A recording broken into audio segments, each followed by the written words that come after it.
একদিন একজন শিক্ষক তার ক্লাসে একটি বড় কাঁচের জার নিয়ে এলেন। সব ছাত্ররা অবাক হয়ে তাকিয়ে রইল।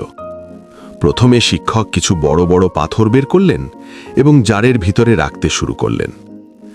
যতক্ষণ না জারটা পুরো ভরে যায় তিনি পাথর রাখতে থাকলেন। তারপর তিনি ছাত্রদের জিজ্ঞেস করলেন, তোমাদের কি মনে হয় জারটা এখন ভরে গেছে? ছাত্ররা সবাই বলল, হ্যাঁ স্যার, জারটা পুরো ভরে গেছে। তখন শিক্ষক আবার কিছু ছোট পাথর বের করলেন এবং জারের ভিতরে ঢাললেন। ছাত্ররা অবাক হয়ে দেখল ছোট পাথরগুলো বড় পাথরের ফাঁকে ফাঁকে ঢুকে গেল।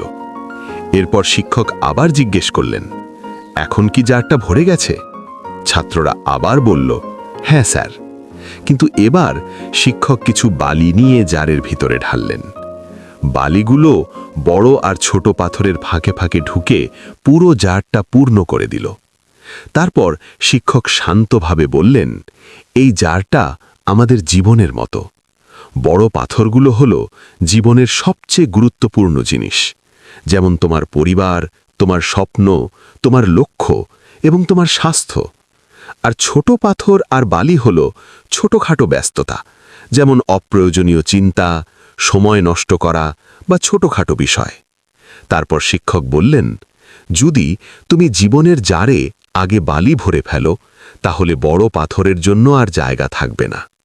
শিক্ষা: জীবনে সব সময় আগে গুরুত্বপূর্ণ জিনিসগুলোর জন্য জায়গা তৈরি করো, না হলে ছোট ছোট ব্যস্ততাই পুরো জীবন দখল করে নেবে।